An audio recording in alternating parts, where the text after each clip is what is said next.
Welcome back to another episode of Building the Pride on Victory Tuesday. The best kind of Tuesday.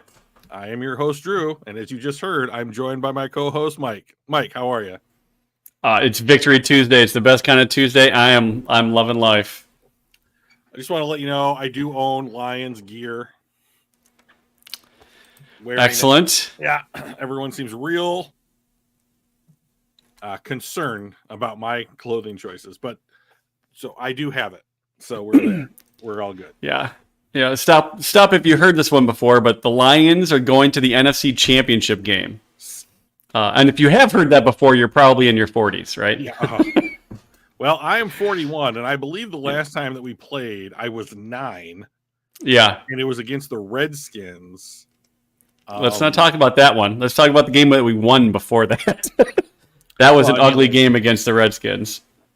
Yeah, I remember. Okay, so I remember that game for one reason, and that was because I think it was Art Monk, of all people, got his foot down, and you had the camera views on the field at the time where you could see whether or not his foot was down, but like they didn't have the ability to stop and go back and look at it. And that was one of the plays that they were like, oh, if we got instant replay in football, we would be able to tell whether or not his foot was in or not. And then we would have a more accurate game. And that's what I remember about that game. So. Well, the good news is you don't remember the 31-point loss. True. I was 9. So yeah, I would have been 14 at the time. So not fond memories, but we are making memories now. These are not your dad's same old Lions. These are brand new Lions. That's right. Let's welcome a new subscriber real quick before we get into the rest of the show.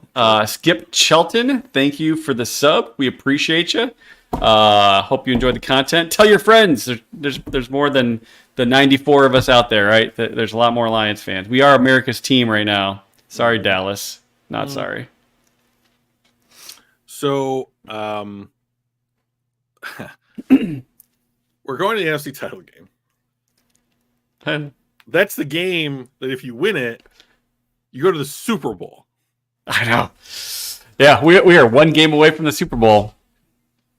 That is just crazy to me. That is crazy. So, I've told my wife this for years. Said if the Lions ever make it to the Super Bowl, I don't care if I have to sell our furniture and we sit on the floor for the next couple of years. Like, I'm going to find a way there. And I reminded her of this a couple weeks ago. And she's like, yeah, I know. Well, it is what it is, and I get it. And so I looked at prices for the Super Bowl. The cheapest price at Allegiant Stadium, we're talking like level 414, 3 rows from the top kind of thing. How much do you think that ticket is? I'm going to say $3,500. You would be close, but you would only be off by about $5,000. Oh, shit. $8,260. Well, so it's $8,260 plus a $1,900 service fee for a grand total of around $10,000 to get into the stadium. That's not including the flight there, the hotel, the food. And I told my wife that. She's like, I don't think you're going. Like, I don't think I am either. I might buy that $2 lotto ticket and see if I can get my way there, though. I mean, I about shit my pants. That is crazy. That is crazy. That is a absolutely crazy price. I was thinking, like, if it could be around $5,000, including the service fees, I might be able to get her to agree to it. And I might be able to pull something like that off as that once-in-a-lifetime deal, but not when it's $10,000 plus the travel and, there's 0% chance I'm going to be able to get my wife to agree to that. So, excuse me, bank. I'm going to be finishing my basement. Can you loan me $20,000? This is why everyone should take out a home equity line of credit. That's exactly right. just in case your team gets to the Super Bowl for the first time in history. Expenditure I needed to pay back over the next 12 to 36 months. So. Right. So yeah, tickets are crazy. And to be honest, like if the Lions get there, that ticket price is going up. Oh, sure. Right. Lions fans travel as well or better than any other fan base in the NFL. So yeah. So yeah, I'll throw $2 at the lotto and see if the Powerball or some shit can get me there. But that's about the only thing I'm thinking might be able to get me there. Yep, that's true. So good luck. So I'll be pulling. Yeah, for you. Yeah, right. So what do we got to talk? I mean, other than the game, do we want to talk about other news and notes, other games? What you got for us, bro? Yeah, just real quick some news and notes around the NFL. The Philadelphia Eagles fired the wrong defensive coordinator yesterday. They kept Patricia? Yeah, they fired the guy they demoted for Patricia. I believe his name is Sean Desai. Because it was all his fault. And they demoted him, put Patricia in place, and then immediately lost 5 of their next 6, including the loss to the Bucs in the playoffs, and then fired that dude. I don't get it. They also let go of their offensive coordinator today, so this marks the second time in 2 years that the Eagles have completely replaced both their coordinator positions. Wow. And their offense was not really the problem, was it? I mean, it obviously didn't do enough in the last 6 games, but they were 10-1. Yeah, at one point, and then the wheels just literally came off the bus. That's crazy. So it reminds me of that movie Speed with Keanu Reeves, where it's like, oh no, this is out of control and we can't slow down. Yeah. And then I thought it was hilarious because I saw the blurb on The Athletic that's like, oh, the Philadelphia makes a change at defensive coordinator, and I was like, okay, Lions fans are gonna love this, like. They're going to be all over Patricia losing. Oh, it's Desai. That's even funny. Interesting. We're gonna make fun of that on the podcast. So yeah. And then the Cincinnati Bengals offensive coordinator, I think his name is Bob Callahan. I don't know if about Bob Callahan is for sure. He is in the works, I think, and like basically crossing the finish line to become the Tennessee Titans next head coach. Another young offensive mind gets an opportunity at a head coaching gig, and I think that one will probably go pretty well for them.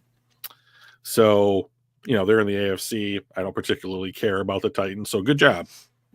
Right. Interesting. That's about it. If you want to talk about the games, we can talk about the games a little bit. So, so there were more games going on than ours, huh? There were 3 other games. Yeah. 3 other games. Let's go over what those might be. Okay, so the Packers and 49ers fought each other in the rain to a standstill. 49ers won. And I will use this as an opportunity to once again say that no football game should ever be played outside of a domed stadium ever again. The weather adds nothing. I understand that there was a time in football where like uniforms got muddy and players bled on the field, like from cuts on their knee and their elbows and stuff like that. And like, there's a romanticism about that kind of thing. It detracts from the game. As far as I'm concerned, I agree. The ball's wet. You can't throw it. It becomes a running and defensive battle. And there's a place for that in the NFL. But like, if people don't like games being decided by the referees, I can't imagine why they would like it to be decided by the weather.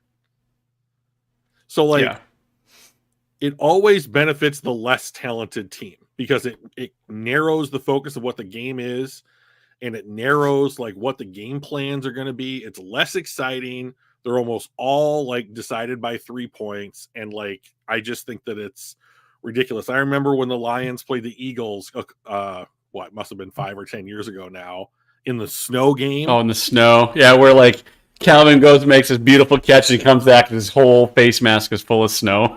Yeah, he literally had to dig his face out of his face mask.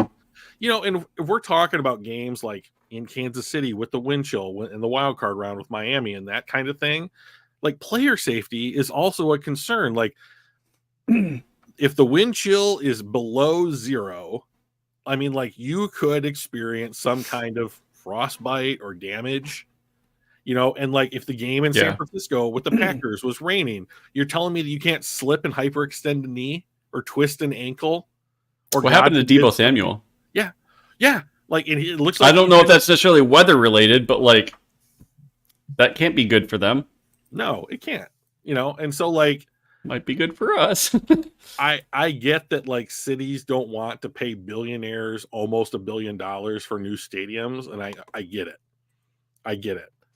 But there should be no outdoor stadiums left in the NFL, especially in places like Chicago and Buffalo. Like, come on. Buffalo for 2 weeks. Their Twitter account was like, come on down to the stadium and we'll $20 an hour with a shovel. $20 an hour, we'll give you the shovel. All you gotta be is 18 years of age and be a legal adult, and you can come down and help the Bills like play there, be a part of the experience. And like that's a neat thing. But like it also speaks to the fact that like this is not what peak football, in my opinion, should look like. Yeah. Like we should you're not getting the best of the best doing their best, right? You're getting the best of the best, but you're never getting the quality that they could do in otherwise as more pristine conditions. You're going to get the sloppy play, you're going to get the slips and falls, and you got the guy that's going to make a cut that could have this beautiful run, but then slips and falls or whatever. So you're just never going to get the quality. 100%. Hatters booked his room for Vegas. Right on. Okay. I have a. I gotta know. Like, are you going to the game, or because I was talking with A6 and I was telling him about the conundrum of not having just indefinite discretionable income, right, for the game. He's like, we could just go. We could fly into Vegas, go tailgate at the Super Bowl, and then go watch it in the bar for a hell of a lot cheaper. And I'm like, it's not a terrible idea. Why would you go to a different city to tailgate? That's ridiculous. I would, how I want to watch. It's Vegas. It's fun. It's there. You get to tell people that you tailgated at the Super Bowl. I think it'd be an experience. That's ridiculous. You know how I want to watch everything now? In my house, on my television. You want to know why? I'll give you a couple of reasons. All Bathrooms. Right, I'm glad you're sitting down. That's a big one. It's always available to me. You know what? It's warm there. I can see all of the like instant replay stuff and all the stuff on television, that might be relevant to the game that I won't be at the field, and like I didn't have to drive there. I didn't have to drive back from there. I didn't have to pay to drive there or park or eat or get a ticket or have my girl gets free rooms. What's your girl do? You put that in chat? Yeah, no, I mean, I get all that. I'm big on experiences. So, like, if you look in the back there. Hang on. We'll get to your experiences. Yeah. Hatters says it's a 1 hour flight to Vegas. Hatters, where are you at, man? Yeah, where are you at? I just did something I never do, which is end a sentence with a preposition. So, Hatters, that's a real big deal, man. From where do you come? Yes, from whence? All right, do your you come for the Lions and you stay for the grammatically correct sentences. Hey, people are dying for grammatically correct content, Michael. It's true. LA, Los Angeles. All right. Oh, so that would have been an interesting game then. Or were you a former Rams fan or Chargers? Well, Chargers. The Chargers are relatively new there, but that's true. But yeah, so like I'm big on experiences. I'm not a buy things for me kind of guy. Typically, it's really hard for like, oh, what do you want for your birthday or what do you want for Christmas? I'm like, I don't know. I don't really need anything, but I do like experiences. So like if you look at in the back there, on the bottom is the Nick Lidstrom jersey retirement night. And then above that is the Steve Yzerman jersey retirement night. So like I went to those games and I was like one of 20,000 people to be there when they raised Steve Yzerman's jersey and Lidstrom's jersey. It was really, really cool. So that's why like I would go to the Super Bowl for the experience if I had the kind of money that allowed me to go to the Super Bowl for the experience. Always been Lions, never liked any California team. Excellent. You got good taste. sad taste for most of your life, but good taste nonetheless. So, well, I do think. But yeah, I mean, I do like your thing. I mean, like being at home on your TV, pause it, go to the bathroom, come back, unpause it, go to the fridge, beer at Meyer 12-pack prices, and not that kind of thing, right? Listen, you've invited me over to your house on several occasions to watch football and or other events. The draft was a lot of fun, and I can barely bring myself to do that. Okay, so like, and like you're one of my closest friends, so I mean, imagine what it would be like to fly to fucking Vegas. So yeah, there are certain things that I wouldn't do. Like the draft is going to be in Detroit, I believe, this next year, right? That is accurate. Yes, it's intriguing to me, but I think that's too much chaos for not enough payoff. I think the Super Bowl has the payoff. I mean, granted, we have to win for it to really be worth it, but like, I think the Super Bowl is kind of one of those unique things. The draft is cool. I'd maybe consider it, but I don't think that's something that I would necessarily really want to experience like I would a Super Bowl or NFC Championship game or something like that. All right, let's go to Detroit game, for primetime. Yeah. So do we want to talk about any of the other games? I guess we started doing that. Okay. We did, yeah. So the Packers beat themselves pretty much. More than the Niners won. Niners squeaked by. So it looks like Debo will play this week. Really? Yeah, it says that he's well, I don't know how accurate it is. It was on Twitter, but like it says that Debo Samuel is trending toward playing. I haven't seen an injury report that says he's out yet. So yeah, the last thing I saw was that he injured his shoulder. It's not a fracture. It's the same injury that he suffered earlier in the season, and he is questionable. Sorry, status is up in the air. The last I saw. Gotcha. Can only be good for us if he doesn't play. Correct. He's a absolute difference maker. We don't have someone as athletic as he is that I think can cover him. Maybe Branch. So let's see.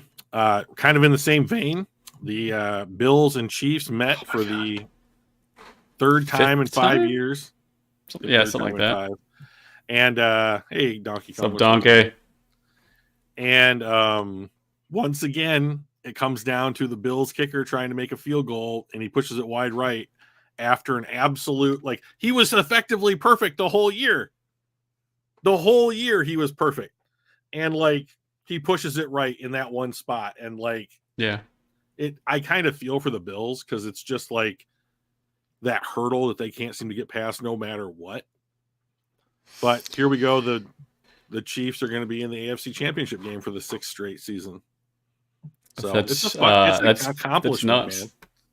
I mean, the Niners have been in 4 of the last 5 in the NFC. So I mean, like, they're as good as it gets, unfortunately. And then Baltimore played somebody. Houston. That's right. It was a tight one. It was 10-10 at half, and then Houston decided to not show up in the second half and got blown out. Yes, 24 unanswered points. Was quite close. Yeah. The second half was not nearly close. No. And Lamar had like 100 yards rushing and multiple touchdowns, and it was just like, I think that's the difference between a team that has been in the playoffs and is used to winning and a team getting their first taste in this new regime about like this experience. And this can only be good for the Texans. Like, now they know. Yeah. They already won this season. Yeah. So, right? I mean, like, this whole season was them playing with house money. Oh, yeah. And they made it to the second round of the playoffs, and now they have a ton of experience on a super young roster to do it. So, like, congrats, because I think that is going to pay off dividends for them. And, like, can they win the South next experience year? Points. They got a bunch of XP, right? Hell yeah, they did. So, I mean, they were drafting 2nd and 3rd. That was so like exciting. This past year. That was so exciting. Yeah, so yeah, they were drafting 2nd and 3rd, and then they took that and moved. I mean, Stroud played really well, and Will Anderson played really well. There were others that played really well on their team as well, but and they had a great coach. Like, you put all that stuff together, and that's a trajectory that you want to be on. It's very similar to us, right? We've got a bunch of good young players. They're all getting experience. We got a great coach, and our trajectory has been fantastic as well, especially the last 2 years. Yeah, I didn't expect to be in the title game this season. I didn't see that coming. So I'm kind of, I don't know, still in shock. Every time this whole season, and we've talked about this, I think to myself, oh, the Lions have got 12 wins. Oh, the Lions won the division. They won the first playoff game. Okay, they're in the NFC Championship game. And I keep thinking, like, the Lions? Yeah. The Lions are in the NFC Championship. The Detroit Lions. You have to keep telling yourself in a variety of ways to make sure it's sinking in appropriately. The team that I rooted for is going to the NFC Championship. Part of it feels just surreal. I'm happy, like this last game, they had like this guy that's been like a fan since he was like 16 years old, 14 years old or whatever. He's 77. Had season tickets his entire adult life. And like this game means a lot to him. Like the success that this team has had matters to people in Detroit who have not had a great go of it. Sports teams been down. The city has lost a ton of people. It's coming back slowly. This will help because, like people in Detroit, people in Michigan have this emotion that's like, we take immense pride in like crazy stuff, losing sports teams, where we're from, the fact that our shape looks like our state looks like a hand, like we care about that kind of stuff. And I'm sure it seems like really silly to people who are from like Kentucky, right, or Missouri or Nebraska or something. It's like, okay, it's the hand thing. You guys have sucked at, at sports. Like, what are you taking pride in? And it's like, it is immensely gratifying for people when they have their faith rewarded, and that's the thing that's going to get Dan Campbell, Brad Holmes, and probably Jared Goff all extended after this season, is the fact that they paid off people's faith in the Lions when so few other people were ever able to do it. So yeah, get ready because those checkbooks are coming out. So yeah, for sure. And I threw a link in the Building the Pride or in the chat there. It's a video of Sheila talking about how winning a Super Bowl would be fantastic and kind of how they built the team and what they were trying to do, and how she was like, all right, what is my goal here? Is it just to win a Super Bowl, or is it to the people of Detroit, the fans of Detroit need this, want this, they love this, and it's really more about for them kind of thing. So it was actually a really good video. I would highly recommend. The second thing is going to happen too. I mean, like exactly, yeah. Just it's dominoes, man. It's not one or the other. So yeah. It was pretty great. I kind of feel the same way with the whole like surrealness to it.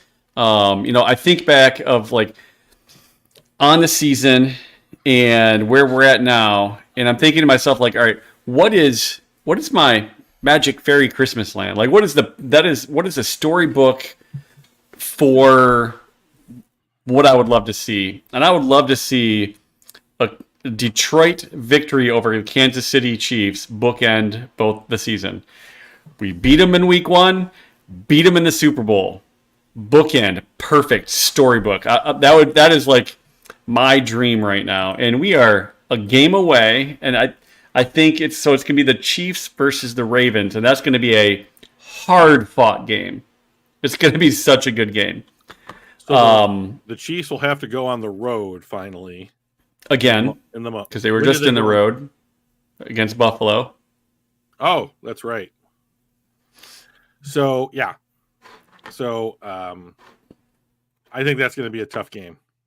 It's going to be tough. I think we match up better against the Chiefs than we do against the Ravens. So as much as I already like Mahomes, I deal with the Kelsey Swift stuff, but like I really like Patrick Mahomes, he's so good. And I mean, he's not perfect by any means, but like I really like him as a player. And I also think that we match up well against them. Hopefully Kadarius Toney will be healthy for the game against us because he was one of our best players in week 1 with Kadarius Toney. So I'd love that. I think we match up really well. I don't want to face Lamar Jackson again. I think we can beat him if everything goes well. Like if we play our best game, I think we can beat any team in the NFL. I think we match up better against the Chiefs. I don't want to see the Ravens again.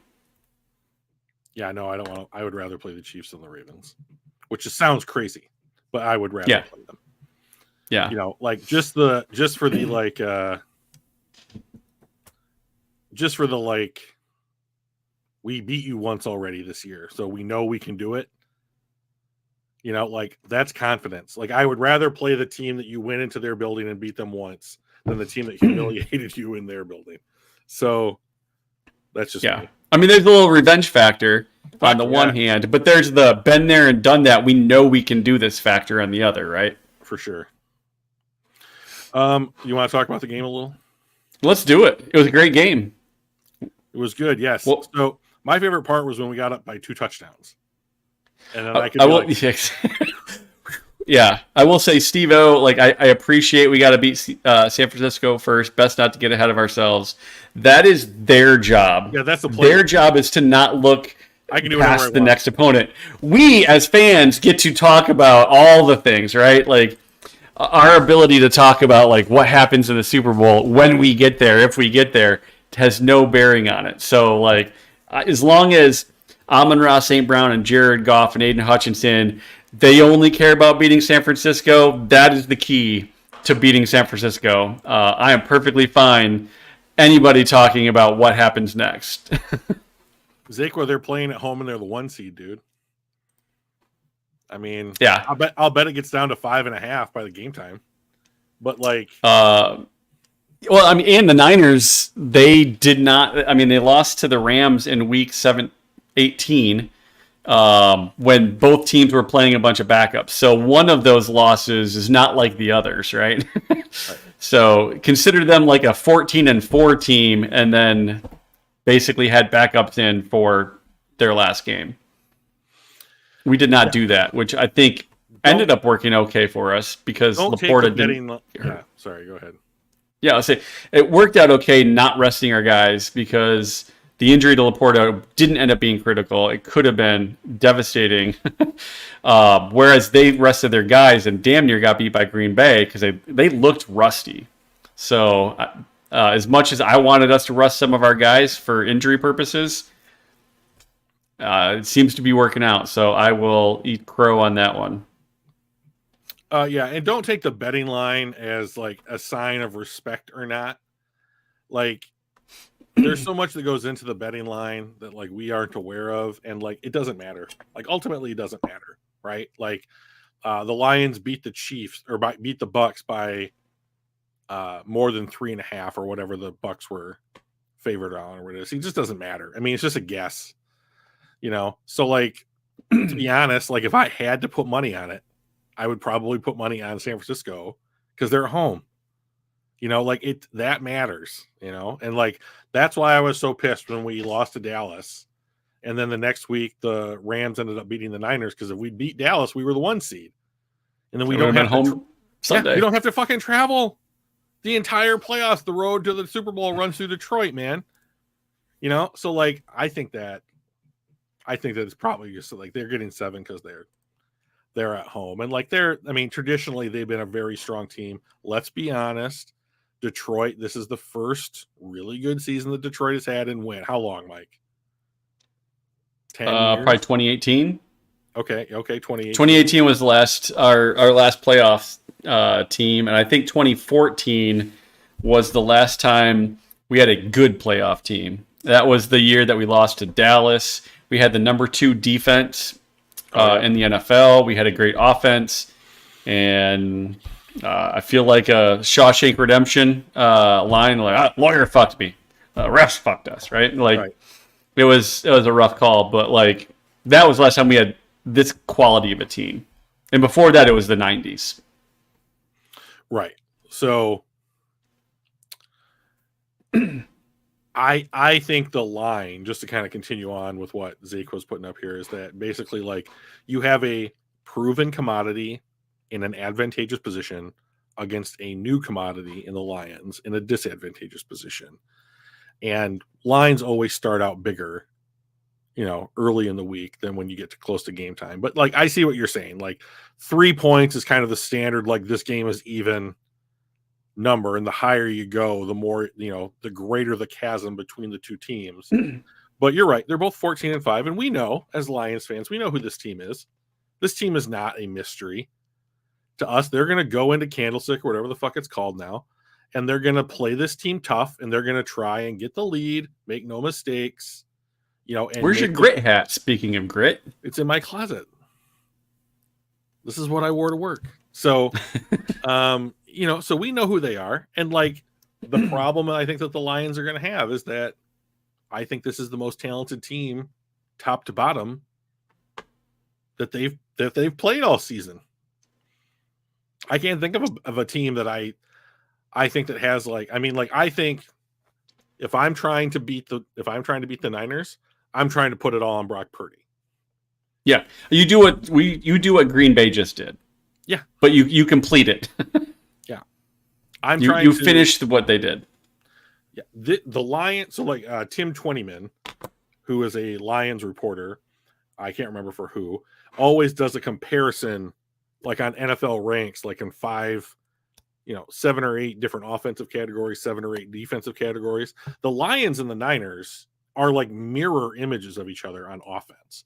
The difference comes on what are you doing on defense? And the Lions have been playing a lot better defense over the last 6 games, if you Melifonwu, than they had the entire season. So I don't even necessarily think that. I think that they're real close to one another. So. Yeah. And to your point, Brock Purdy is going to be the key to their success. They'll live or die by it is for most teams, right? You live or die by the quarterback. Brock Purdy was the 16th best graded on their team. He had a 59.7 against Green Bay. That's not good, right? That's the kind of thing that we need to make sure happens a second time. Because I don't think that they can beat us with that kind of a performance from their quarterback. I got my fingers crossed for it. But Lions Bucks.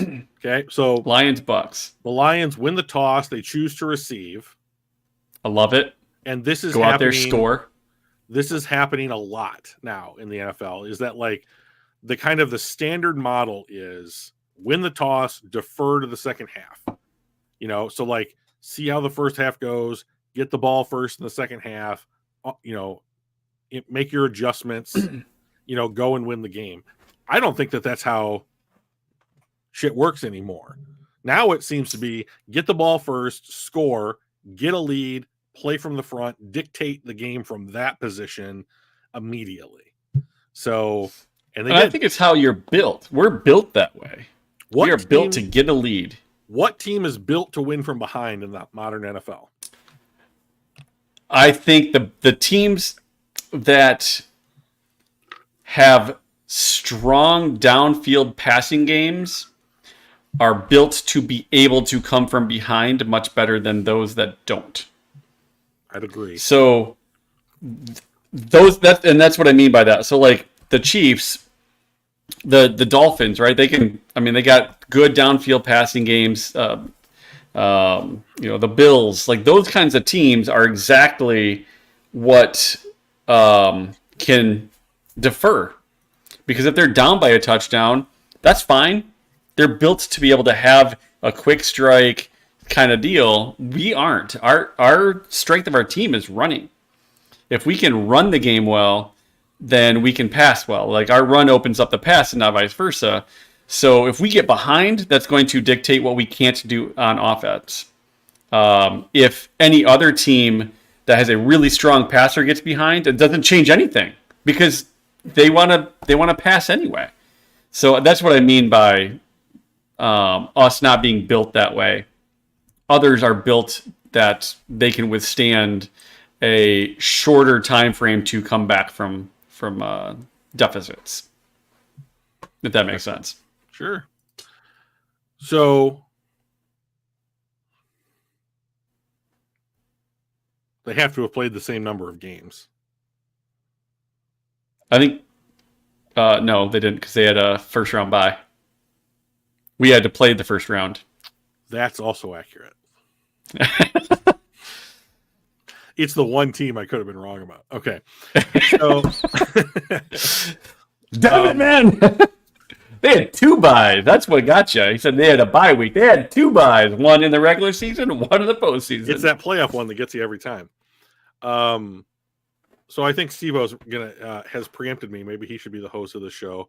Running the ball hasn't really been a strength the last month. Goff, Laporta, and St. Brown have been carrying the offense.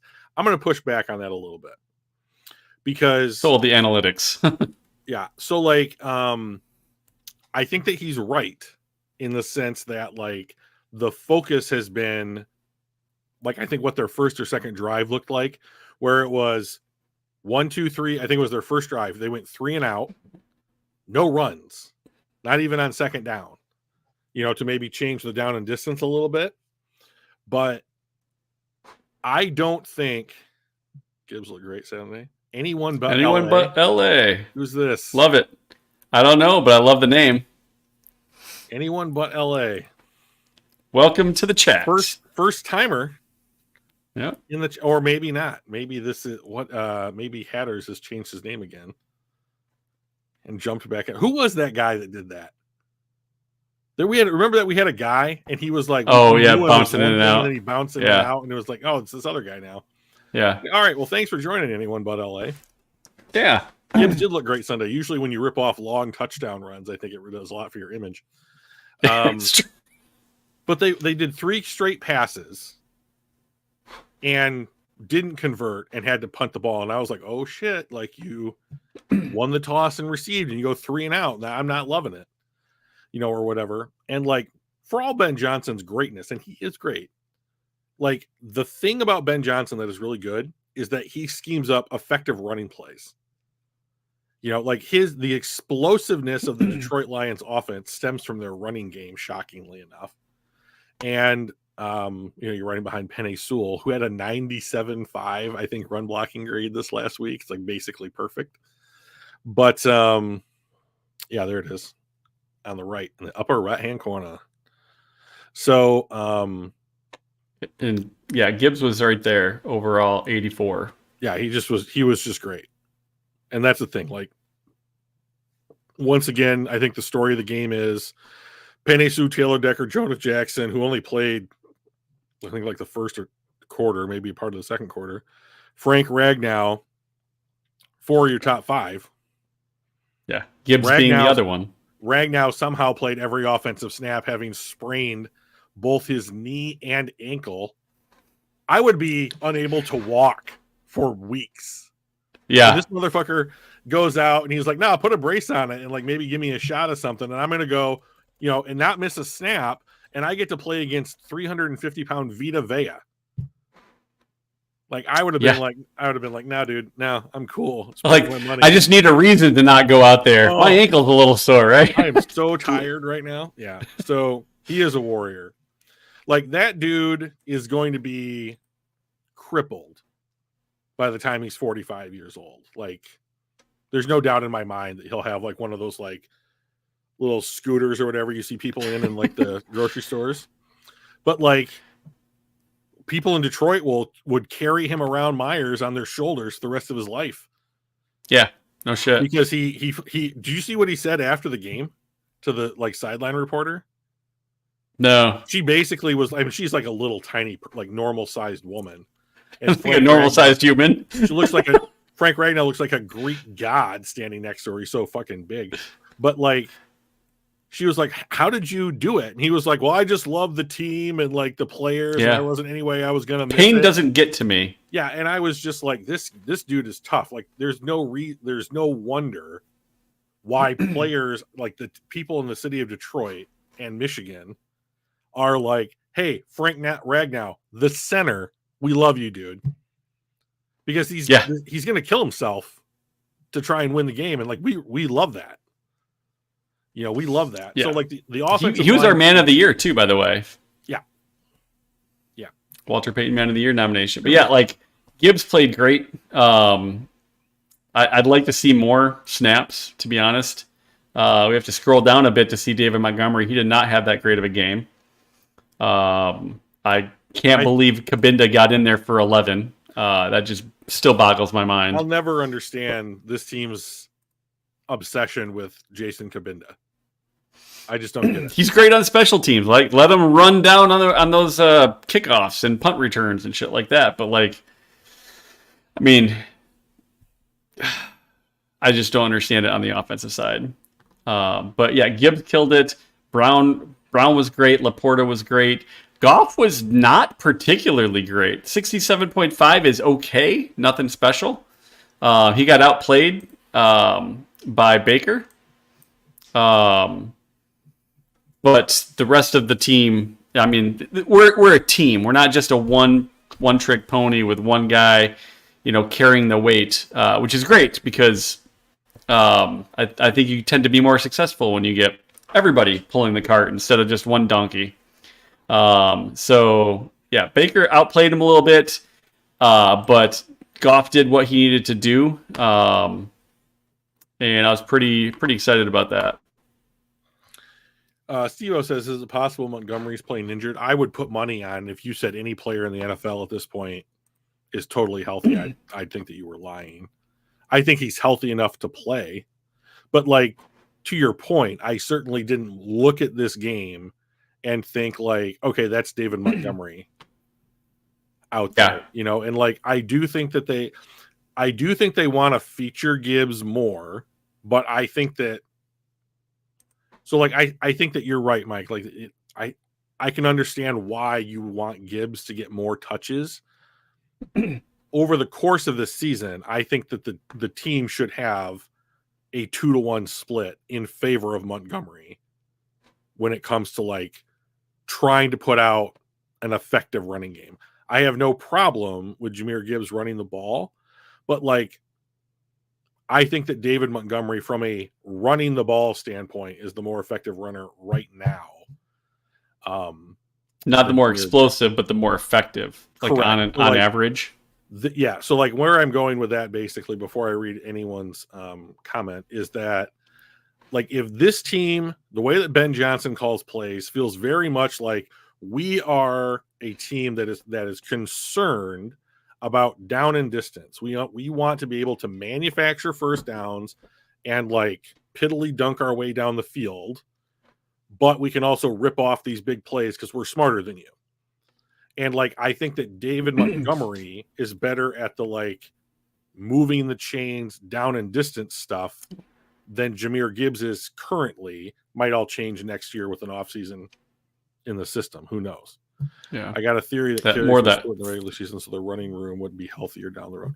Well, I mean, like, there's no reason to run either of these guys into the ground. To your point, yeah, but like, I think that we have seen this coaching staff say, like, if you go out there and you like in practice or whatever, I mean, there's a reason Tracy Walker's not playing right now, right?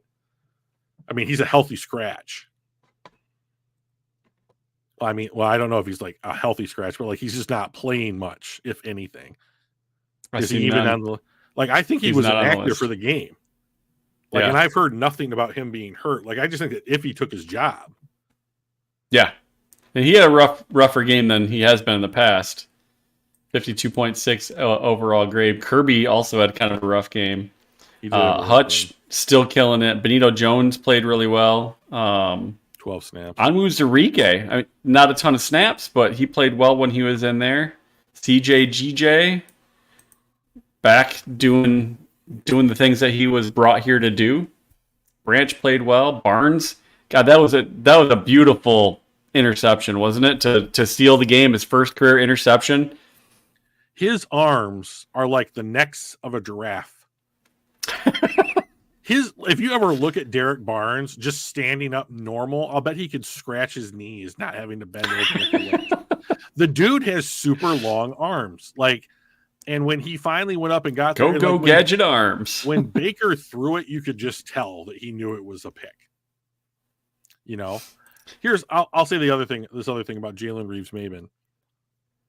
If you can cover 15 snaps a game, this is the thing that Jack Campbell's just not good at right now. Is cover and pat. Like, if you need someone to get covered, you have to bring in Jalen Reeves-Maybin, and he is a free agent. Yeah. So and tackling. So he doesn't do good at coverage or tackling. Yeah. I mean, like, he's a fucking linebacker. I mean, like, he should be good at tackling, and it's just not great. Yeah. And back to Steve-O's point, I don't know if I ended up saying that out loud or I was thinking about it, but yeah, Monty's that 3 yards in the cloud of dust guy. Like, if I need to get 4 yards to make our third down a little bit shorter and more manageable, that's the guy you go to over a guy like Gibbs. Yeah, I think here's the thing. Like, the plays that I see them call for Gibbs are the ones where I think they feel he can make a bigger impact if he makes somebody miss, which usually means, in my opinion, him going toward the sideline to try and get the edge. Where I think that if you called the exact same plays for Gibbs that you do for Montgomery, he'd be as effective. Yeah. You know, like, the difference is, I think that, like, Montgomery gets the play calls where it's like, just go straight up the field, dude. You're going to run in the A gap, you know, and, like, you're going to try and make one dude miss. Like, remember, they brought in Montgomery, Gibbs, and Laporta this year. They all have something in common, and they all make guys miss. They just do it in different ways. But, like, that is something that is very obvious to me, that this coaching staff and front office was like, we need a guy that can make one guy miss in the hole, outside, on a route, and they went and got 3 of them.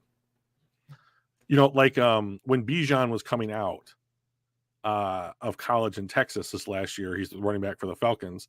He broke the NCAA Division I record for most broken tackles in a season. The record used to belong to David Montgomery.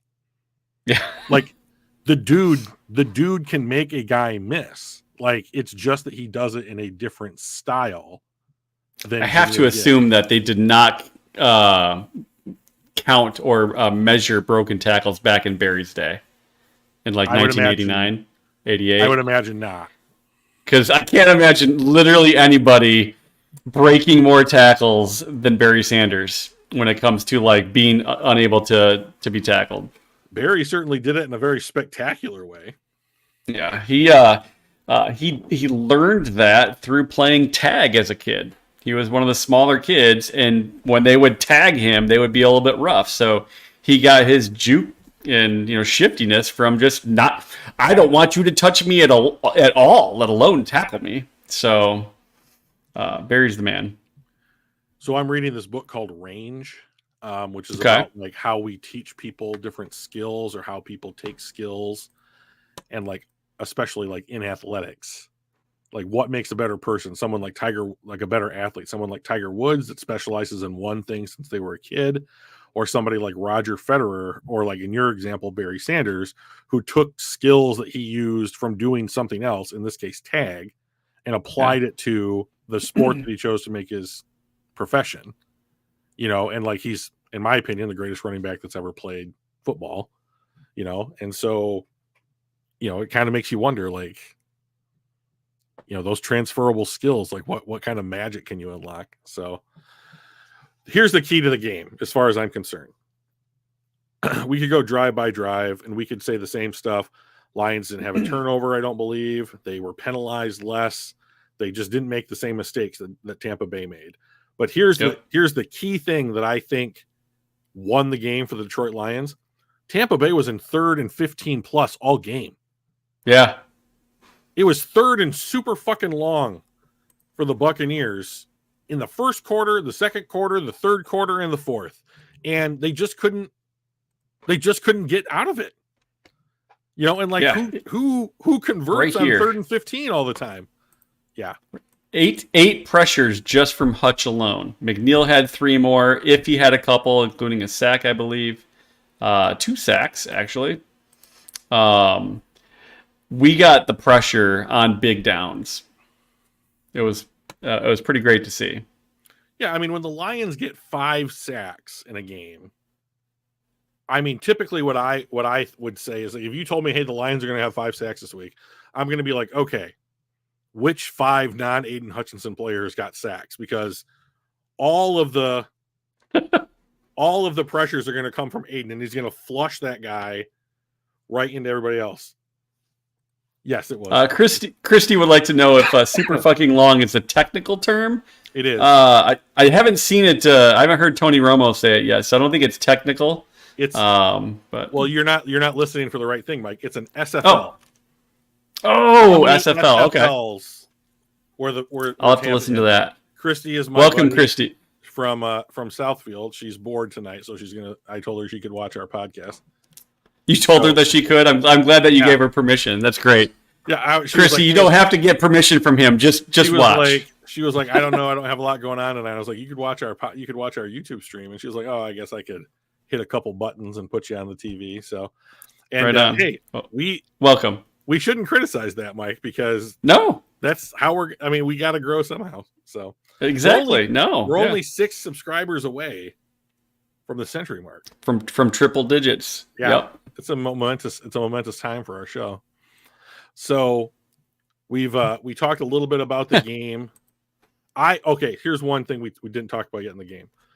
Detroit's up. I think it's 31-17. Okay. Tampa Bay scores a touchdown. They elect to go for 2. Mm-hmm. I hated it. I would have been like, nope, I'm kicking the, just like in Dallas, I'm kicking the extra point, and I'm gonna try and get the ball back and just repeat that one more time and go to overtime. Now, I bet that if you had Todd Bowles drunk and you asked him, hey Todd, why did you choose to go for 2? He was like, well, I didn't want to go to overtime in their building. I'll bet that was the decision maker. So A6 and I had the same conversation during the game, Sure. back and forth on Messenger or whatever. Mm-hmm. And he said that the analytics says in the fourth quarter, if you're down by 2 scores, you go for the 2-point conversion. The reason being, you are, I think he said 80% to make at least, because you're going to have to score two times no matter what, right? So if you're down by 14 points, you're going to have to score twice. Sup, Dr. D? Welcome. So if you're down by 14 points, you are 80% to score on at least one of the 2-point conversions you do if you run them both. If you get the first one, you now can kick an extra point to win the game because you've got 15 points. Yep. If you don't get the first one, you are, again, overall, between the two, you're 80%-ish to be able to get one of the 2. So it wasn't the first one. You're probably over 50% to get the second one. So that's what apparently the analytics shows on why you would do that when down by 2 scores in the fourth quarter. Is you're just more likely to win the game with getting one of those. Personally, I'm I would kick the extra point and then go for 2 on the next one. If I really wanted to be ballsy, I'd go for 2 on the next one. Or if I don't feel like the game's going, I feel like I got maybe a little bit lucky and I want to take it into overtime, I just kick the extra point again. But I guess I understand that if damn it, I want to win this game and not go to overtime. You go for 2, see if you get it the first try. If not, you go for it the next try. So I believe in analytics. Hey, Dr. Detroit. I do. But the thing that I tell myself about analytics is these are not commandments written in stone, sent down from on high. These are guidelines, right? Math changes. The sample size on the percentages on these things, if over a long enough time period, might change. So I always look at them as these are guideposts. These are suggestions.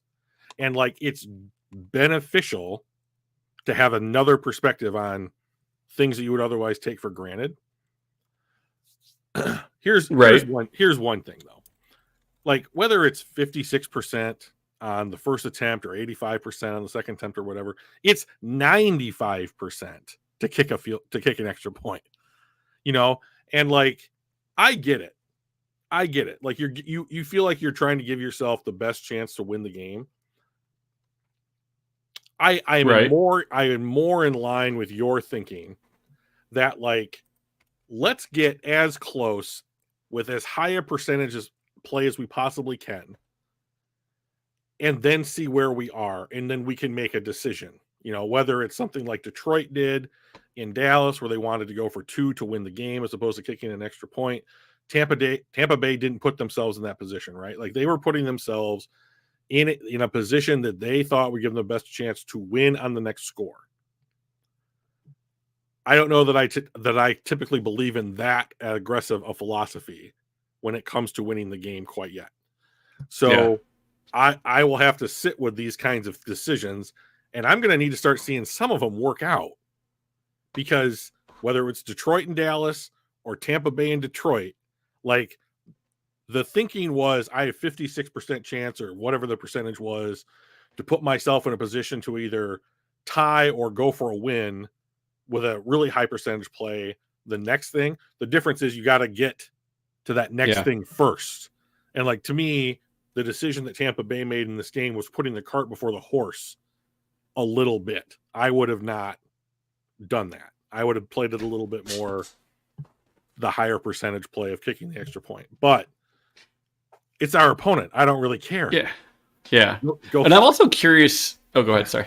Oh, I was just going to say they go fuck themselves. I mean, like that's just kind of how I feel about it, right? Because it's our opponent. Like if I'm a Tennessee Titans fan and I'm analyzing what the Tampa Bay Buccaneers did, I probably feel differently, right? Because I don't have the bias of having something riding on the outcome. Anyways, proceed. Yeah. And I do wonder what that kind of decision does to the players and what their thoughts are. Like, does that show them that their coach has that much belief in them that they're going to come back and score and they want to, or is it I don't know, like I need to get as many points right now because if we make this 2, that means we can also kick 2 field goals to tie. Like what is that telling the guys, right? I'm curious, like, what those guys are thinking when that kind of a decision's made, especially if you don't make it.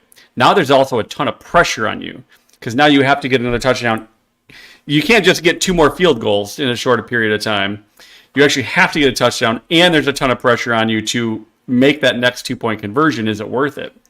So I like to your point, I think I would be more interested in seeing as more of these types of situations actually play out.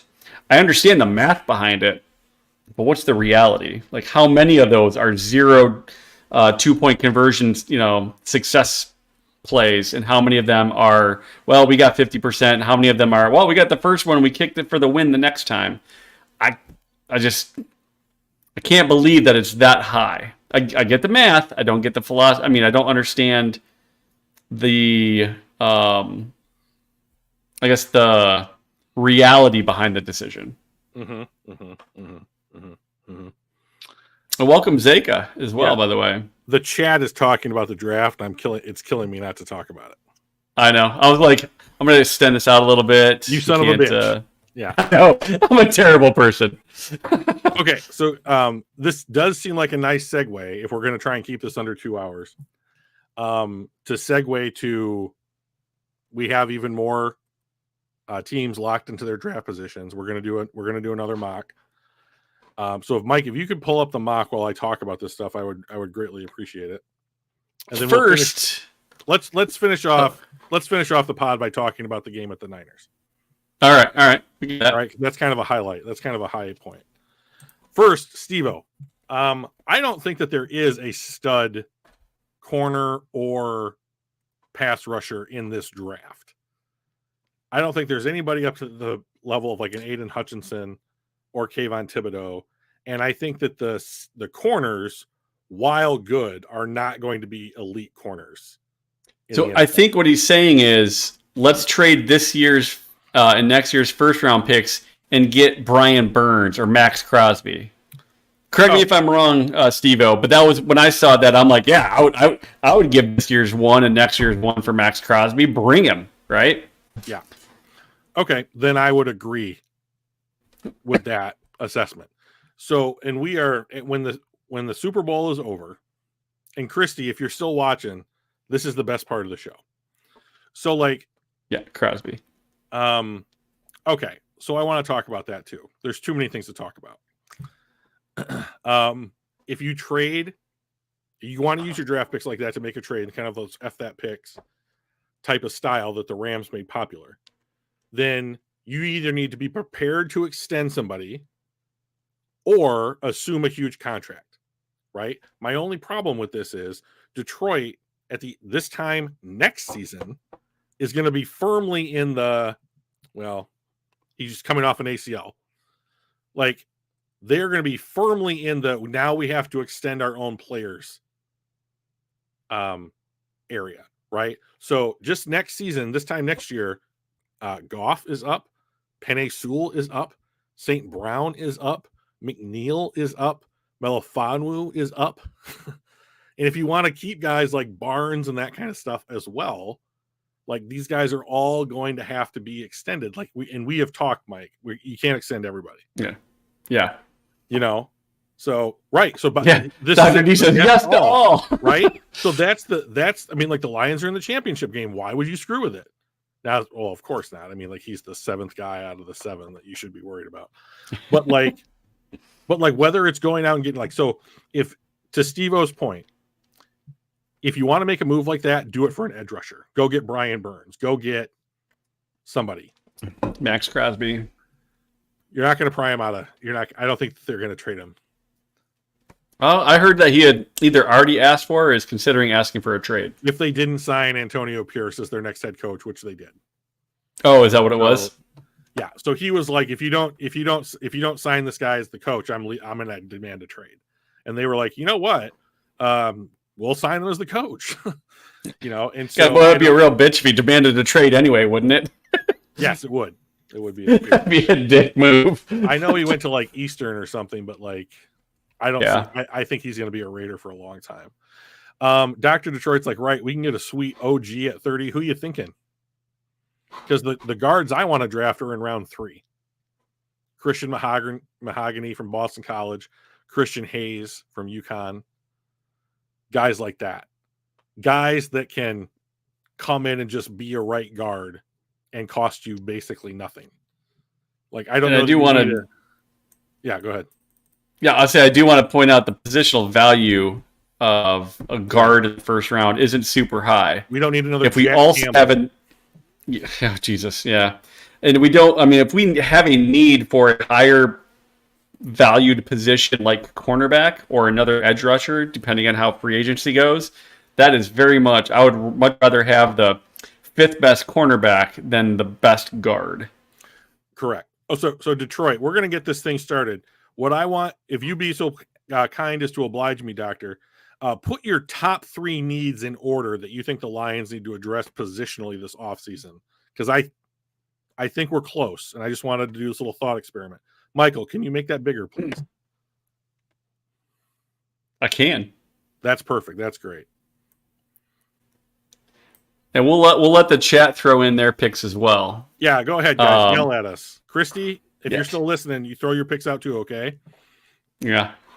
So I guess the first question is, what does Chicago do here? Are we just going to assume that they're not going to trade?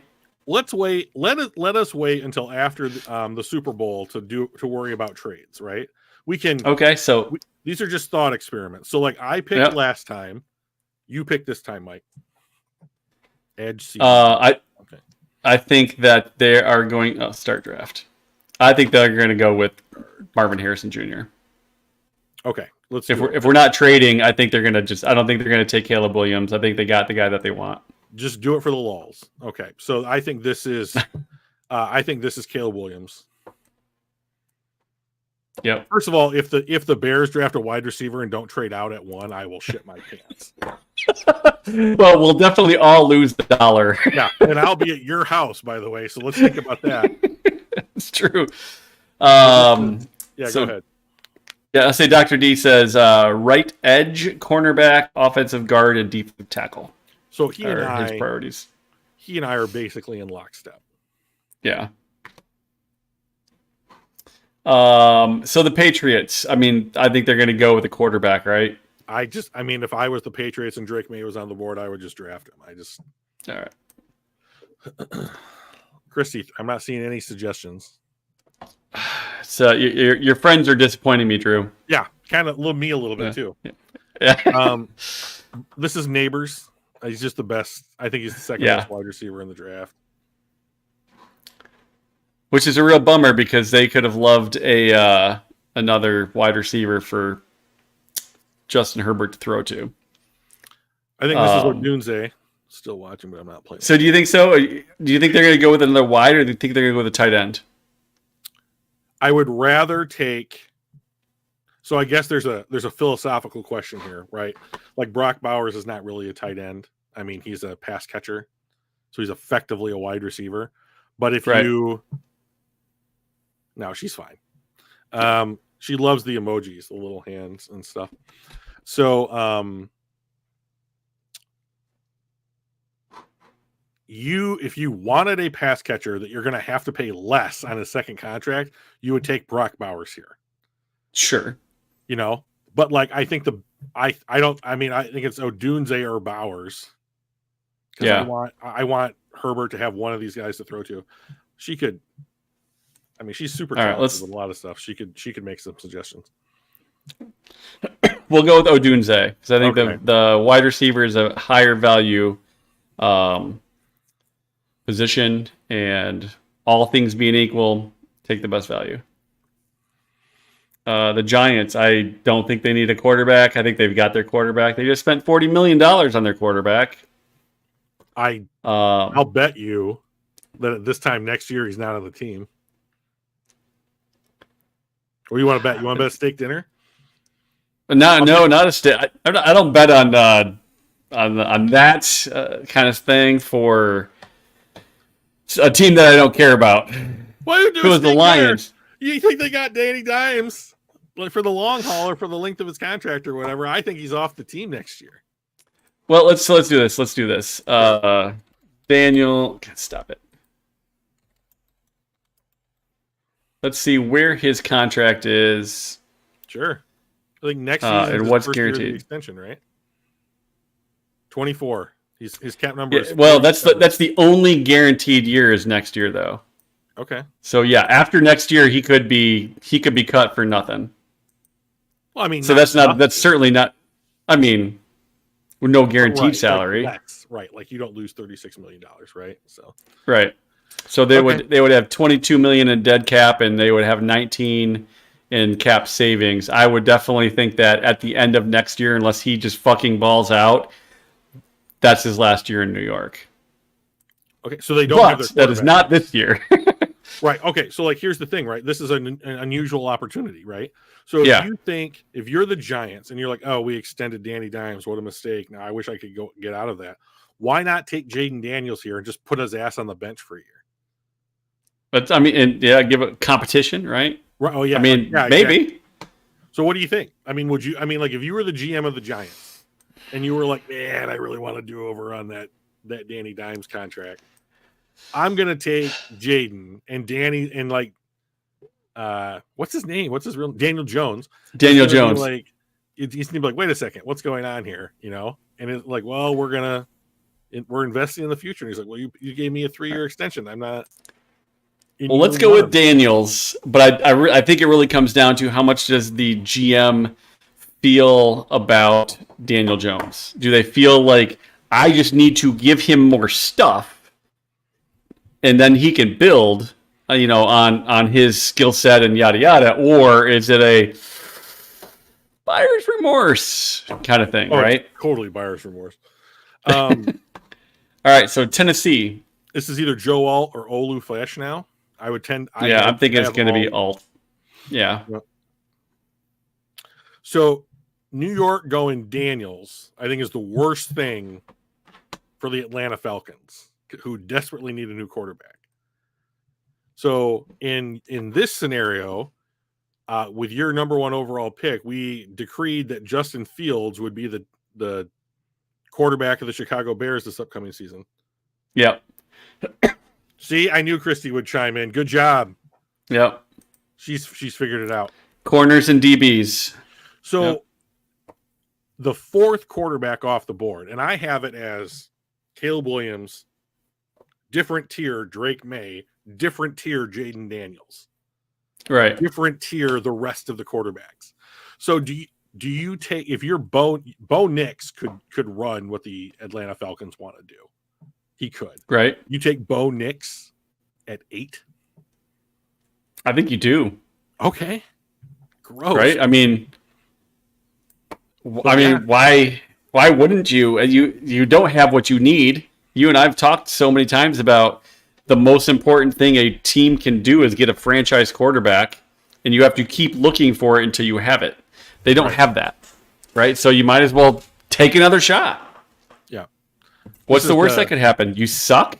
Because you're going to suck anyway if you don't have one. They've been 7-10 the last 3 years running. I mean, I guess you could win fewer games. So this is Olu. So Chicago's back. They got Harrison.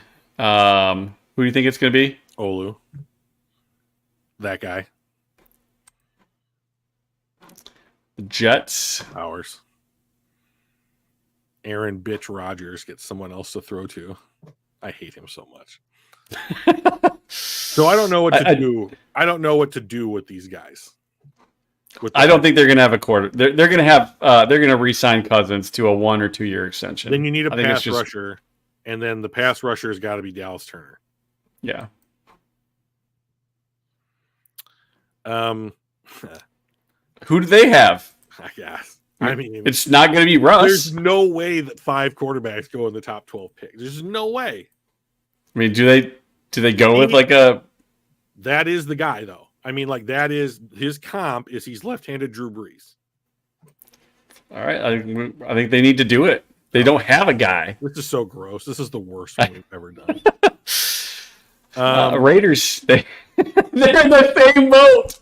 JJ, is it your time? No, it's not. He can't go here. He might go at the next pick, but he can't go here. I kind of like Fuaga for them, to be honest. Like they have Colton Miller on the left. You get a right tackle. You give whoever you take in the second round a good basis to throw from. Okay, I want to talk about JJ McCarthy. I love JJ McCarthy because he played at Michigan. He's like 6'3", 200 pounds, but he's skinny. Like his frame doesn't support a lot of weight. However, if you want a quarterback that can throw on the run, there's no quarterback better in this class that actually throws on the run than JJ McCarthy. Caleb Williams can make plays outside of structure, but if you want a quarterback that throws on the move, like on a rollout, JJ is your guy. Okay. So is that what the Saints want to do? Because if the Saints want to go a quarterback here, I think JJ out of all of these guys benefits the most from sitting for a year. I think that because who do they have right now? Is it Jameis Winston? It's a Carr. Oh, that's right. It's Carr. And I think they go with Carr for one more year. Well, that's the point. Like if someone's saying, like, if you want JJ McCarthy, you have the system set up right now to play David Carr in 2024, and you can make a decision in 2025 when it's more palatable to cut David's contract, and you give JJ a chance to learn the offense and eat, and put some weight on his frame. I mean, that's the point. Like, yeah, in no situation do I think they're drafting a quarterback to replace David Carr. Yeah, I mean, I definitely see that. I don't know. Do you take a replacement at 14 right now? Well, somebody that needs help. I know we're not going to do trades, but this is the pick I would target if I was the Lions, if I wanted to move up. Yeah. And go for what, Cooper? Somebody like that. Yeah, him or McKinstry or Terry and Arnold or even like Nate Wiggins. But to end this debate, let's just give the Saints Jerzon Newton. All right. because I don't think JJ's going in the first round. All right, so the Colts. I thought I saw him down here. Maybe not. Oh, do we already take the other defensive lineman? Which one? What school do you go to? I don't know. Oh yeah, Jer'Zhan Newton. I was like, did we already take up the one I literally just clicked? Yeah. Oh my god. So here's the thing. This is PFF's big board that they're going off of, right? And right now, before the combine, big boards are all over the place. So if you wanted to give a defensive lineman to the Indianapolis Colts, give them to Tavondre Sweat from Texas. Because that's who I think is the number 2 DT in the class. Over all these other guys? Correct. All right, we're going to give him Sweat.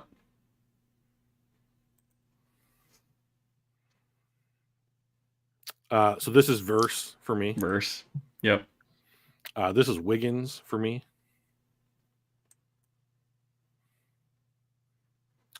Well, so here's the thing. It says tackle, but Jonah Williams plays right tackle for the Bengals. And his contract is up.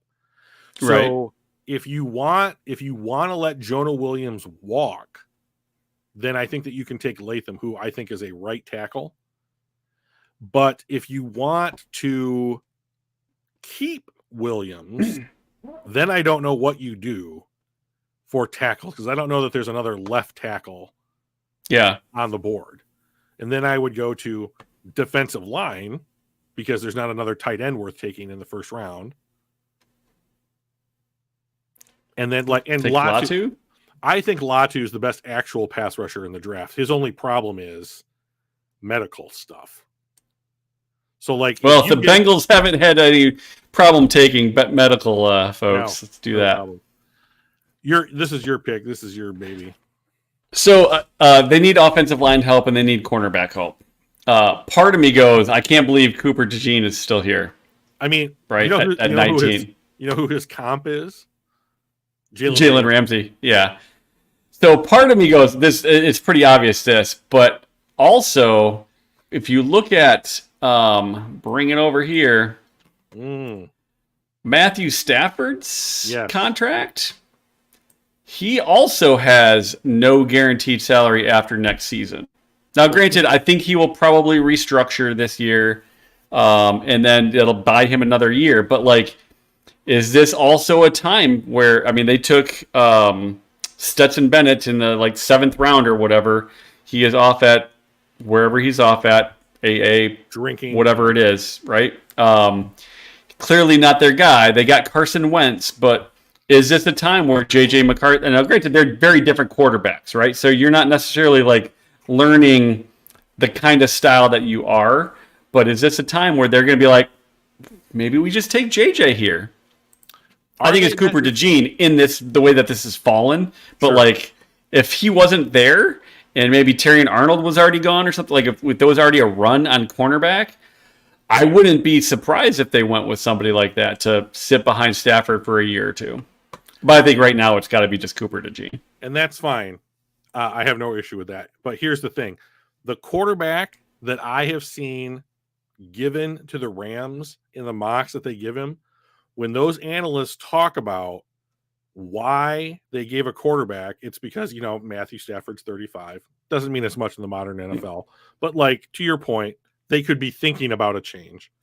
Yeah. The quarterback that gets brought up the most for them for doing what Sean McVay wants to do is JJ McCarthy. It doesn't really surprise me because I think he could really do some special stuff with somebody that's more mobile than Stafford, right? He's not a pylon, but he's certainly not a mobile quarterback. Right, exactly. Matthew Stafford. And JJ does not have Matt's arm, but very few quarterbacks in the NFL have Matt's arm. But JJ does love throwing the ball in the middle of the field, and that is where Cooper Kupp and Puka Nacua wants the ball to go. So, okay. This is a corner. Take your pick of. I think it should be Latham. Jesus Christ. But like Latham? Well, yeah, I don't think it will be. The Steelers were good. It's because they had elite offensive line play, and they don't. Yeah, they need to get a DB though. This is Latham. Yeah, I think so. With the fish.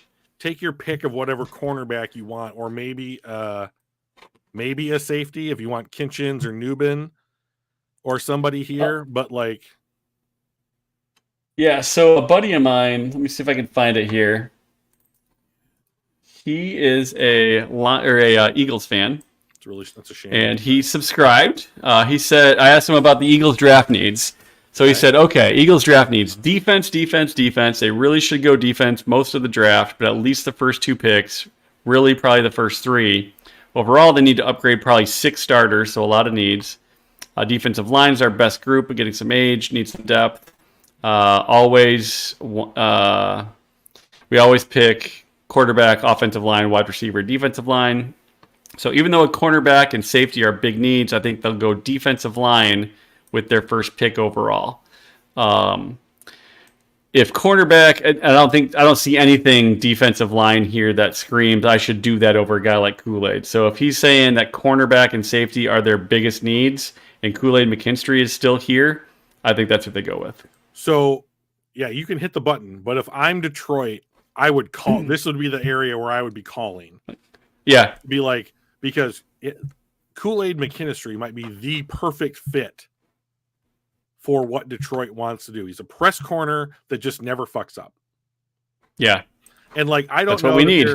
Yeah. I don't know that there's a perfect CB1 in this class, to speak to some earlier points in chat. But like, if you want a guy that I think is going to take Detroit's defense, like pass defense, from like 21st to like 13th, I think it's Kool-Aid McKinstry. Yeah. And here they're taking the best wide receiver. They should be jumping up and down with happiness that Brian Thomas is still on the board. This should be Mims. I mean, Tyrone Smith, yeah, is rumored to be retiring, and you might want to just fill one with the other, that kind of scenario. I don't know. I hate the Packers. I want to give them a tackle, but I don't think there's any left. Yeah, I don't really see too much of a stretch. Pick. Well, he did for the first 2 years, Donkey Kong, and then he just threw that shit out the window last year. So we're going to give him the tackle. That's fine. Seems like a lot of needs. For a team that made it to the second round of the playoffs, that's a lot of needs. Probably edge, right? Okay, that's fine. Who'd we have Arizona taking earlier? Neighbors, the wide receiver. Okay, so I like Rakestraw. Like, he'll play the run. He doesn't have elite speed, and he grabs. But like every cornerback grabs now. But like, he grabs a lot. Here's the guy I want to give to him. I want to give him the wideout from North Carolina, Devontae Walker. The thing in Buffalo that I've heard them say all year is like, we don't have a deep threat. And this is the guy that's like, you're going to come in and just run 9 routes all day. You're just going to run 9s all day. Go. I mean, you're playing track, and everyone else is playing football. Franklin, right? They need to. I mean, they got to get rid of Kadarius Toney and some of that crap, right? They just got to go with Franklin. The only complaint about Franklin is that he's skinny, but like, it's never stopped the Chiefs from taking small wide receivers. Yeah. All right. Christy said corners and DBs to strengthen her pass defense. She is the honorary mock draft expert on the show. So, okay. So I watched a couple of programs about this year's cornerback class, and it's deep.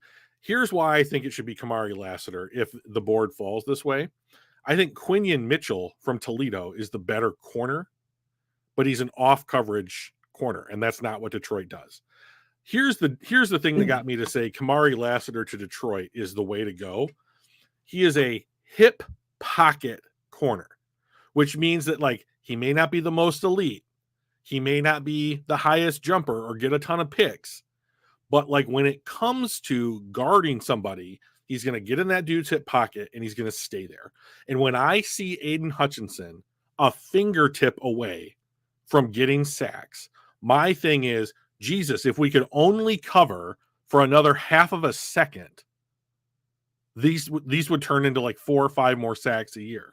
And I think that if you get a dude like Lassiter, that when a quarterback in that brief second where he checks the route, if Lassiter is in some dude's hip pocket, that quarterback's going to say he's not open. And if he takes a half a second more, it's a sack and not a pressure.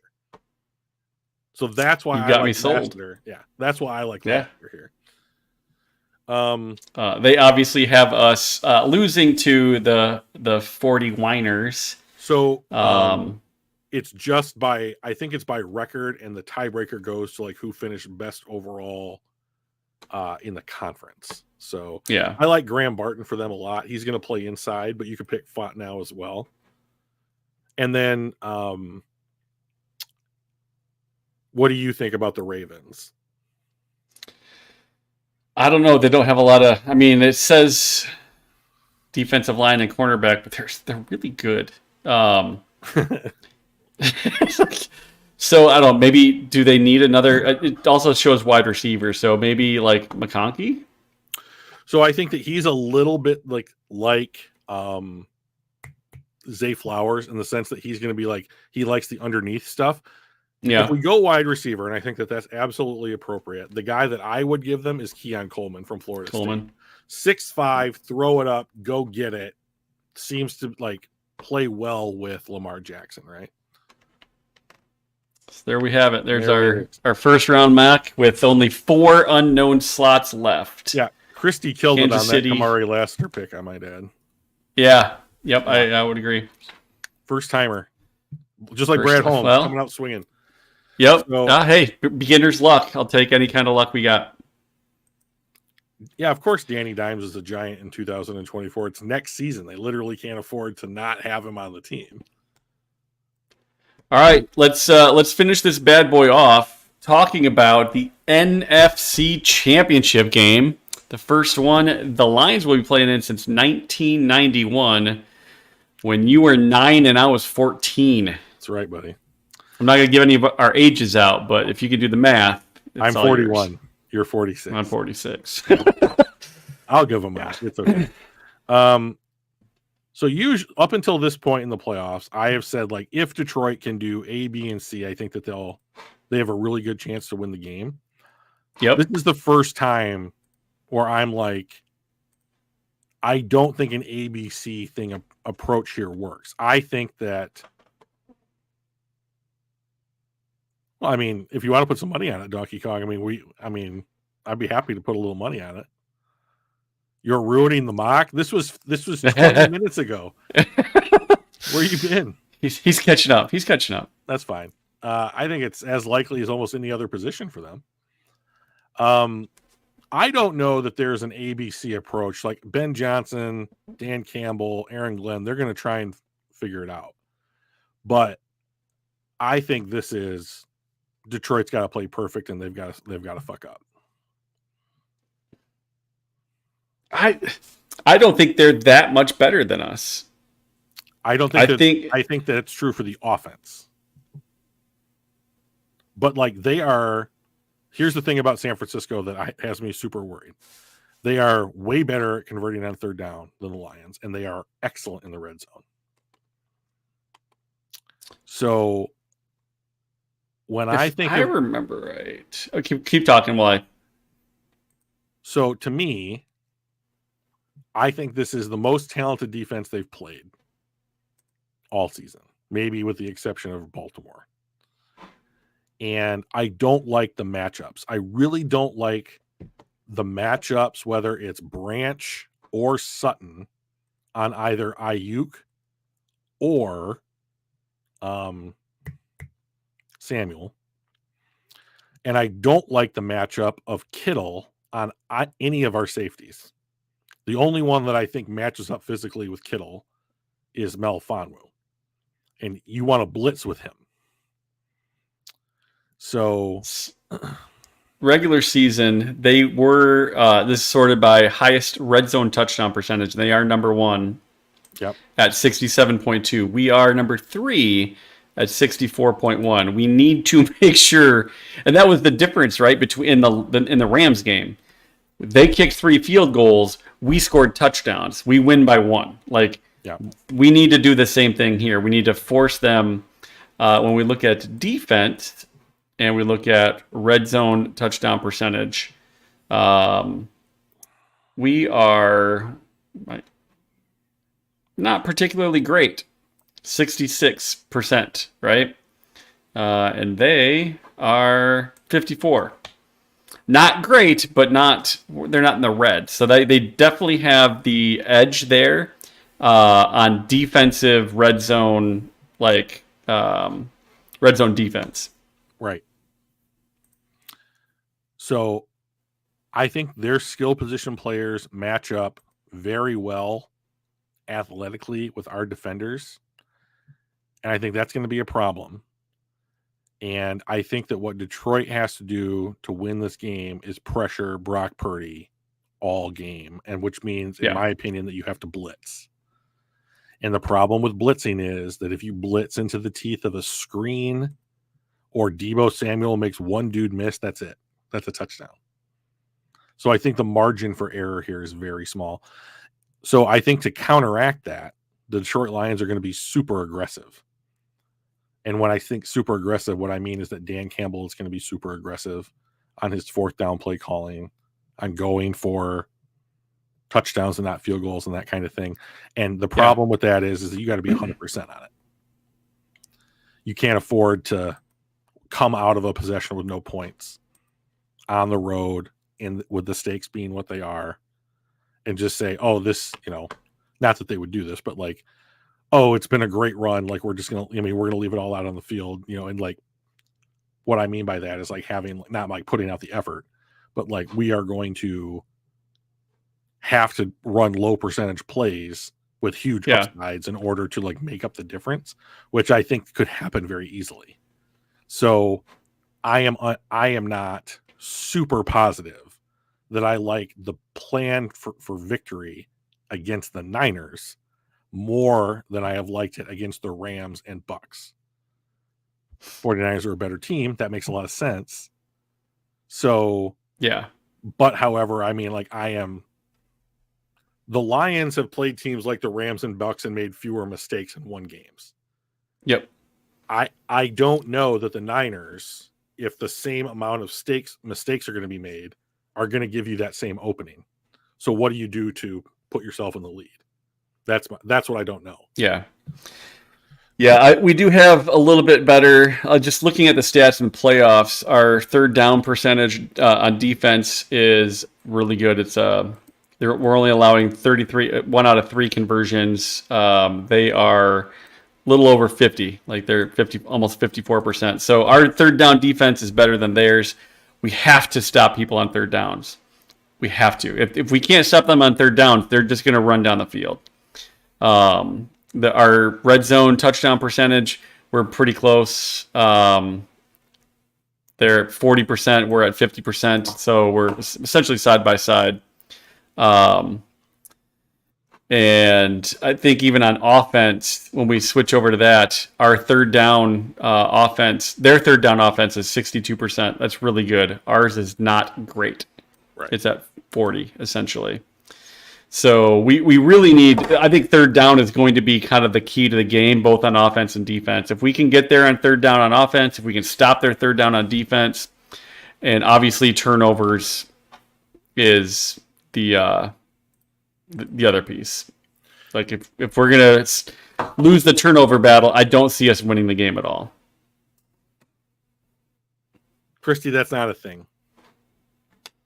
That's not a thing. Okay, so let's talk about this for a second. She's kind of like you, Mike. You got to wear the pajamas and get dressed up and with your paraphernalia, right? And don't change anything, because if you change something, that affects what's going on in the game. And so this is what she's saying, right? Yeah. But that doesn't mean anything, man. Yeah. I mean, that doesn't actually work that way. Yeah, like I know that, but it's kind of a fun thing. I mean, for me, it's more of a fun thing. I don't truly believe if I don't wear this hat that we're gonna lose because I wore it last time when we won. I don't truly believe it, but I don't know. It's a fun thing to like do. I don't know. It's more play acting than anything for me personally. Sure. Like I don't know what percentage of the time Christy would be like, I was going to sit down and watch the Lions game anyways. I don't know. But like, here's how I recommend any Detroit Lions fan approaches something like this. You don't get a chance to see this shit very often. Yeah, just take it in. Right? Like, if you're going to break a tradition, go start a new one by watching them go to the fucking Super Bowl. Like that's the outcome I want. Like, I don't think that Detroit is going to come out there and fold. Like I think they're going to go out there and they're going to leave their hearts and minds. I think we're going to win. Yeah. Well, Frank Ragnow just sprained his knee and ankle and didn't miss a snap to play the Buccaneers because he just wanted to get one game deeper in the playoffs. Like, it's not like this team doesn't have heart or the want to or desire to go out and play. And they're not afraid of anyone in the NFL. There you go, Christy. That a girl. So hell yeah. So like, absolutely, this team is going to go and fight. I just think that the margin for error is so much smaller than it was against the other two opponents that we played, who, while good and playing well, have flaws, and just the 49ers have fewer flaws. So like, but like, I don't think that Detroit is not incapable of coming out with a victory. There's only two really ugly defeats on this team's record all year. And like, I'll just say this: Baltimore wrecked San Francisco's house too. I mean, like, they did. So I mean, like, I think Detroit is closer to San Francisco than I think they are to Tampa Bay. So, yeah, on a skill, on a talent level, yeah. And and I have railed against Jared Goff for a couple of years now, but it's not like he doesn't have experience in this type of environment. And like, he's one of 5 players in NFL history to have taken 2 different teams to their division conference championship game. There it is, Matt. The only one of those without a ring, but one of 5 to do it for 2 different teams. Well, you got to get to this step before you get the ring. Exactly. So, right? I would love for him to be one of those guys with the ring. Yes. So I absolutely hope that we are sitting here next week talking about going to happen. True. Where is the Super Bowl? Is it Atlanta? Las Vegas, Nevada. Oh, that's right. Allegiant Stadium. Yep. I hope that we are sitting here this time 7 days from now talking about how we're going to Vegas. Yep. But none of our guys are playing in the Pro Bowl because they're going to be playing in the Super Bowl, right? Well, there is no more Pro Bowl. Well, flag football Pro Bowl. Sure. Yeah. I don't know. I've always hated the Pro Bowl. So but you're right. So, right. Like, our guys are still playing meaningful games in January, right? Like, take that. Yeah. But like, we're playing them in February. Yeah. I just, well, we covered that earlier. Yeah. Mike says it's about $10,000 to go to the game, the Super Bowl. For the worst seat in the house. For the worst seat in the house, it's $10,000. I don't know what a kidney's worth, but I got to imagine it's around that. Yeah. I mean, you got 2. Come on now. I mean, there's a reason human beings have 2. And most important, love of symmetry. Yeah. Redundancy is important. And the redundancy is number 2. If I know anything from my career in IT, redundancy is critical. Super important, right? So that's one of our better jokes, I think, that we've had. Yes. Yeah. So I mean, I think someone else said this in the chat earlier. Like, the only way that I think Detroit can pick 29 is if both the Ravens and the Lions lose this week. And then Detroit would have the worst record in the conference championship round. So I think it's overwhelmingly likely that they're picking 30 or 30. Because I mean, if this team makes the Super Bowl, I see almost 0% chance that they lose. Here, I'll say this. Even against Baltimore? If they're playing Baltimore. I don't. Here's what I'll say. Like, and I like Baltimore, but I like them fine. Yeah. I'm not gonna root for them over the Lions. But like, I have some amount of money in my DraftKings account. If the Detroit Lions make the Super Bowl, I'll put every fucking cent on the Detroit Lions to win that game. I just think there's a team of destiny. I already feel like we're a team of destiny. That's why I think we're going to be San Francisco. I don't think we're going to blow them out by any means, but I do believe we are a team of destiny. It feels like that the whole season. Every time there was an obstacle, we overcame it. We got blown out. We came back and played well. We lost on national television against the Green Bay on Thanksgiving, and we came back and we won our next 5 or something like that. And then obviously the playoff games. I feel like this is our time. Well, this team maybe I'm wrong, but yeah. If this team makes, whoever comes out of the AFC, and if Detroit's playing whoever comes out of the AFC, there's no way in hell that opponent is more confident than the Detroit Lions are going to be. Yeah. I felt the same way about the Rams in 21. There's no way Matt Stafford's going to get there and Aaron Donald's going to get there this late in their careers and they're not going to fucking win. Like, those guys will do whatever it takes to win. And they both played really, really well, especially Donald that last drive, right? Like, I had zero doubt that they were gonna win that game. It ended up being a little bit closer than I thought it was. I thought it was going to be a 2-score game, basically over 8 points, not necessarily 14. But it ended up being a little bit closer. But I had no doubt that they were going to win, and I think the Lions will be the same way. If we get there, Jesus, there's nothing that's going to stop these guys from getting the ultimate victory. Yeah.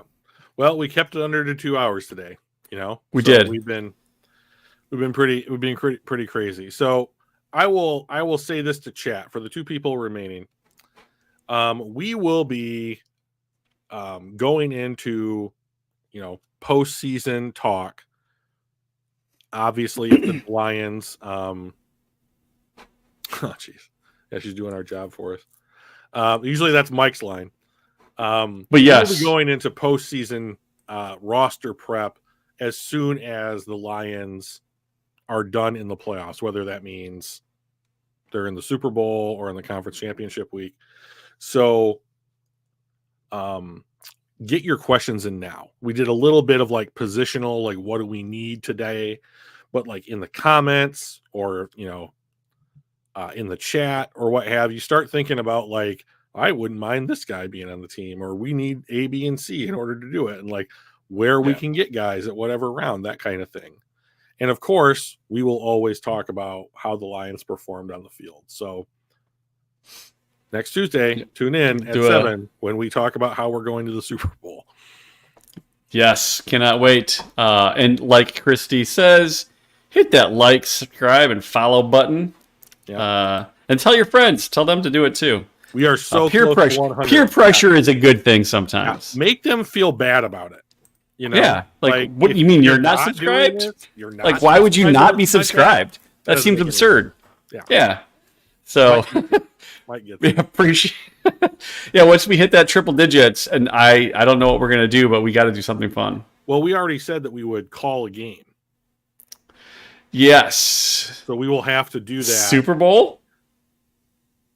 If we do before the Super Bowl, I'll commit to doing that. If we do it after the Super Bowl, it'll be the home opener.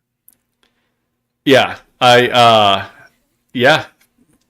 I mean, if I don't win the lottery so I can get to the Super Bowl, that is. Speaking of which, I'm going to go throw $2 down the drain at the gas station here. Why not? Why shouldn't it be you? Right, exactly. If it can be anybody, why couldn't it be me? That's right. All right, Drew, it was fantastic talking about our victory, and looking forward to next Tuesday where hopefully we're going to be doing the same thing. I've got faith. I do believe we're going to win, and I can't wait to talk about it. Yeah, me too, buddy. Till then, have a fantastic rest of the week, guys, and enjoy the game on Sunday. Peace.